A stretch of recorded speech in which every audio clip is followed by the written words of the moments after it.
Darkglass have just dropped the KosmOS 1.15 release for the Anagram platform, which continues the month-on-month release cycle they've been doing since the product launched last year. Let's check out what's new.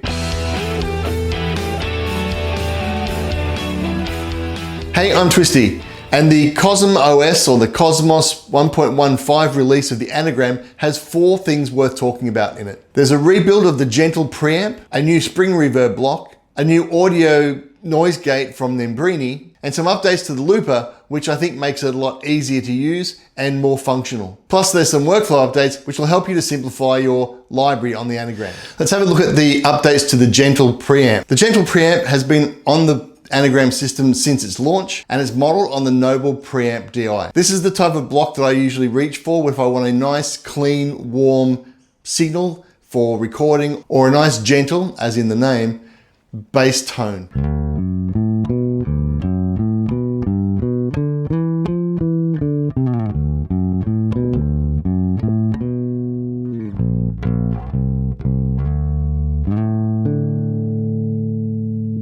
It adds a warm tube character to your bass tone with a simple boost only EQ, so no cutting, just boost. And it also includes a low cut switch. If you want to take a dry direct signal and add a bit of shape and life without coloring it too heavily, then this is a great block to use. In this 1.15 release, Darkglass have gone back and fully redesigned the sound engine for this block.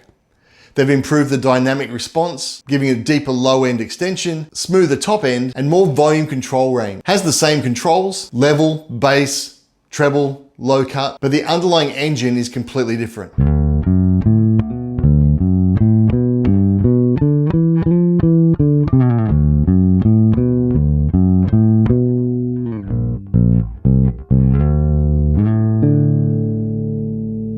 Now, the two might sound subtly different, but what I'm hearing in the studio is that it's a lot cleaner, warmer, and I've got more headroom. In the original settings, I had to drop the boost down to -4.5 to get a good signal. Since the update, I can now boost that signal up to 3, which gives me some more drive into the DI pedal without blowing out the output. This helps you to get that pushed sound of the preamp. If you've already been using the gentle as your foundation preamp, then you're going to be really happy with the updates to this. And if you haven't been looking at the gentle for your clean signal, then this redesign is definitely worth a look. The gentle fits really nicely at the beginning of your input. I put it straight after a light compressor, but before any drives or anything else in your signal path, just to give you that warm valve tone to your signal you can then process later. The Noble's design, which has been modeled here on the Anagram around a boost only EQ,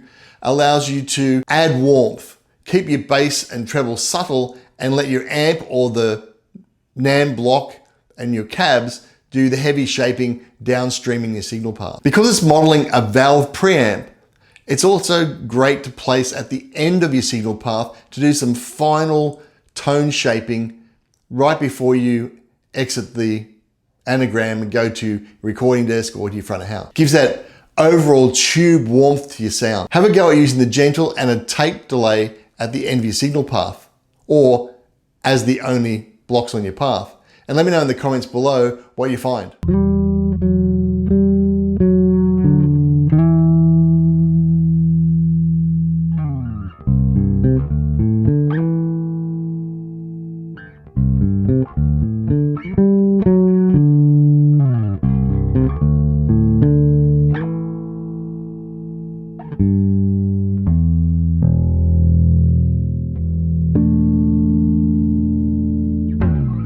The next new block we're going to look at is a Spring Reverb block.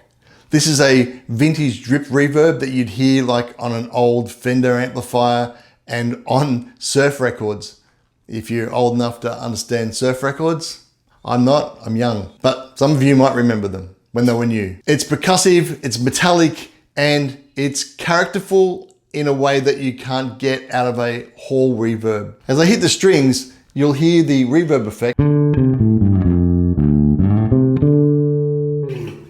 But it's not open sounding like you get from a hall reverb. It's metallic-y. It sounds like somebody's hitting a wire cable with a spanner. You can hear that better as I pick the string.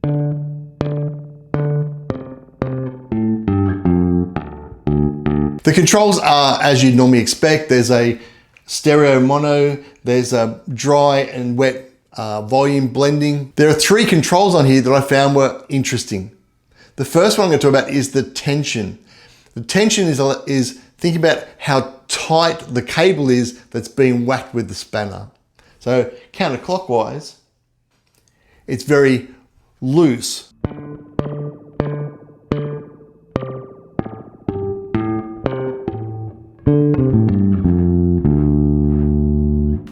And then as I go clockwise, I can tighten the cable up, or the spring. It's tightening the spring so it's more taut inside the reverb unit.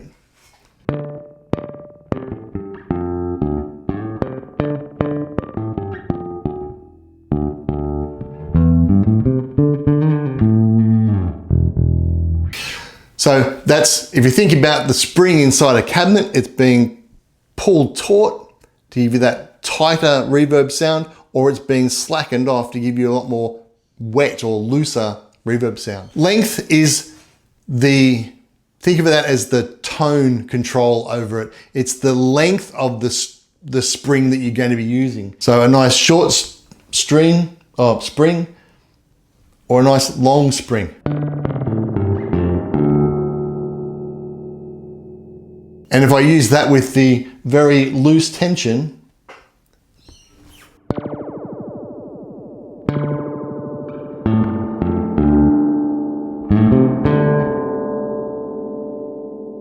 sounds a bit like someone's shooting a laser blaster out of a Star Wars movie to me.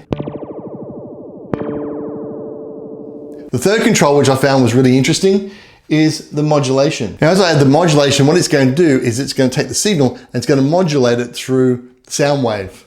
You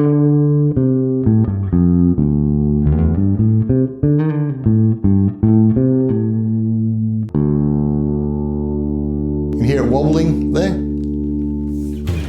So that's a pretty cool effect. As a bass player, I find spring reverb, or reverbs in general, are very niche, and I'm not personally a big fan of reverb on bass signals. On guitar, I use it all the time to give a bit of space, but on the bass, I find it gets a bit muddy, especially when playing live, and I prefer to use a delay. But it can be useful as a specific tool for a specific job. Works really well for rootsy, vintage, and Americana adjacent tones, country and western type stuff. It's also really good for recording when you want that bass to feel like it's in a room rather than just a direct dry signal. If you are going to use the reverb, then my recommendation is to keep the wet control fairly low, because the spring reverb can very quickly wash out all your low end if you push it too hard. If you've downloaded any of the guitar amp and cab sims from the marketplace or NAMM captures, then adding this reverb to your guitar playing rig might be really interesting to you. The third block in our updates this month is the introduction of a new noise gate. The Nembrini noise gate is a joint development between Nembrini Audio and Darkglass, which to my knowledge gives you the first block that's natively available in the platform, built with a third party and not just through Darkglass themselves. If you haven't heard of them, Nembrini Audio is an Italian plugin development company, which is founded by Igor Nembrini, who is a developer with over a decade of building some of the most respected amp simulation and effects plugins in the industry. Nembrini's products are used by producers and engineers who've worked with people like the Arctic Monkeys, the Black Eyed Peas, Tom Watts, so not just the average home studio recording person. The Anagram already has a noise gate or a noise suppressor as part of the core platform, which does a really great job of cutting off any input noise that's coming through. What the Nembrini adds is a feature that I think is a great add to the platform. If you've seen any of my other videos that I've done focusing on the use of noise gates in your signal path, then you'll know that there are two places to locate the noise gate.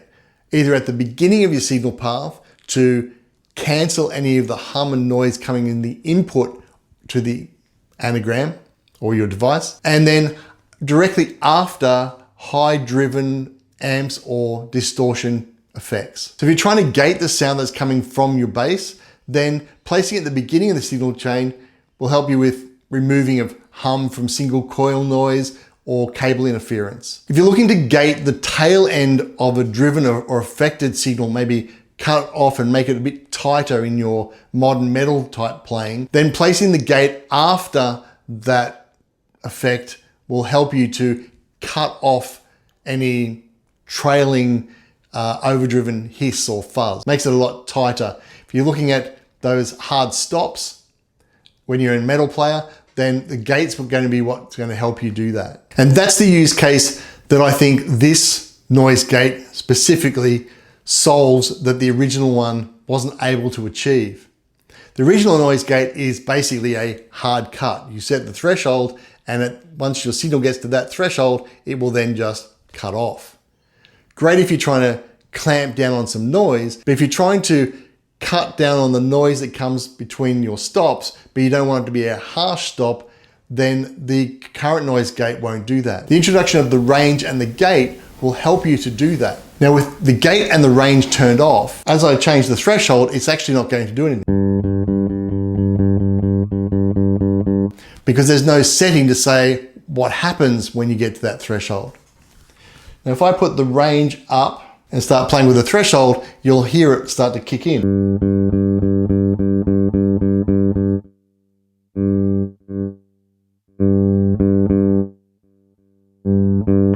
The further I put the range to the right or clockwise, the sharper it's going to cut off, and the more it is to the left, the softer that cut off is going to be. So if you're looking to try and get some harmonics, it's easiest to test it with. Hear how that starts to wobble in and out now? It's cutting off quite sharp. So I can adjust the threshold or the range around that. Now I'm getting a longer ring out from the back of that, but then a little clamp down. But because I've got the range set a little bit softly, it'll start rolling off the higher notes before it then starts to get to the lower notes. The gate controls the speed of the gate action. So the threshold is telling me at what volume point I want the noise gate to cut in. The range is then telling me how hard to cut that in. And what the gate then does is it controls the speed of how fast it clips in. If you're looking at fast percussive metal type playing, then you want that to be set quite fast. And if you're looking for more slower, sustained or legato playing, then a fast gate's going to cut those note tails off very quickly. If you want them to ring out a little bit more, then you would have that turned more counterclockwise. If you're not sure where to start with a noise gate, try setting it at around 50%, or the default settings come out pretty reasonably. Anybody who's been using the looper on the Anagram, this update will also be a pleasure for you. The recording and the playback on the looper now get triggered on the foot press rather than the foot release. Now, this might sound like a simple change, but when you're playing live, it can make a difference between a quick change and the timing of the changes that you're trying to loop over.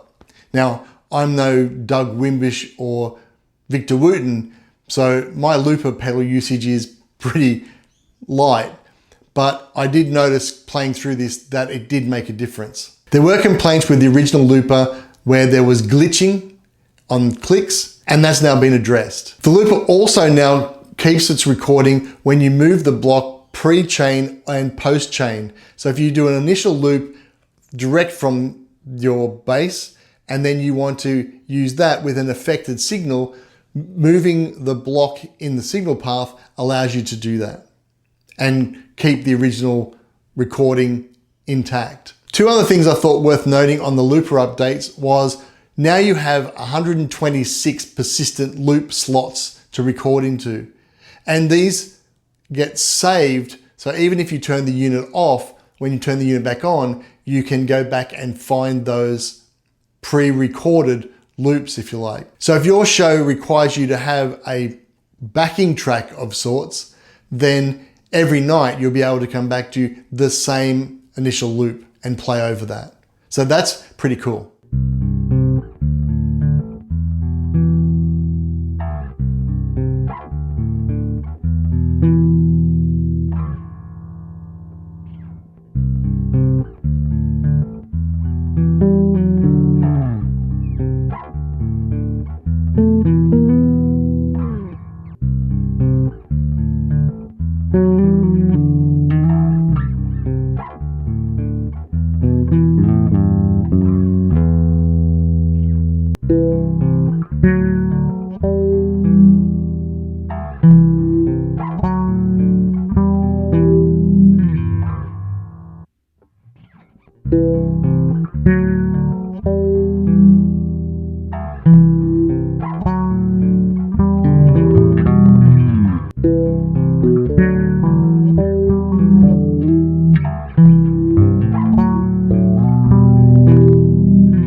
The last lot of updates which I thought were worth mentioning is around workflow optimization from a favorites perspective and the ability to clean up your Anagram library. From a library perspective, I can go into any of my things and there's a gold star up in the right. If I click on the star, it then allows me to select the models in that part of the library, which are my favorites. So if I pick I've got that one there, I'm gonna pick the new Gentle and add that as my favorite. When I click the star off, you'll see that the Gentle and the Peggy Pro are now both on the very first part of my library. So as I go into amps and cabs, the first thing I see will be the Gentle and the Peggy. I can still see the other ones, but I have to scroll for those, whereas these ones I don't have to scroll for. So if you've ever wanted to use, say, the Fruity 500, you can make that a favorite, which brings it from, rather than scrolling to the end every time, you can bring it very to the front. The next thing that they've introduced though is the ability to hide blocks that you don't want to see. It doesn't remove them from the device, it just hides them in your library. So there's this little eyelash signature, like an eyeball with an eyelash on it, that's now available. If I click on that, I can then identify the ones I don't want to see anymore. But I've now got a block there that says press to unhide. So I can either hold that and it comes back. Even when I unhide them, they will be at the far right hand of my preset library. To bring them back to their original place, I need to go back in here and unhide them. And after I've permanently unhidden them, they've gone back into their original place in the library. So if you're downloading a bunch of stuff from Marketplace and it's getting confusing and you want to clean up your library because you only use a couple of different things, then this is a really good feature. Again, it's not changing the tone of your sound, but it makes the workflow of being able to build a preset quickly easier. I'm really impressed with the consistency in updates and release schedule that Darkglass are coming up with, and linking that to both the ability for NAMM captures and third-party plugin applications with the enhancements that are coming through on the platform means that it really is a system that you can start building your bass rig around rather than a bunch of ad hoc effects that you might just place in to get a sound. Let me know in the comments below if you want a more detailed review on any of these features, and if you want to know more about how to leverage a noise gate in your signal path, then check out this video next. Catch ya.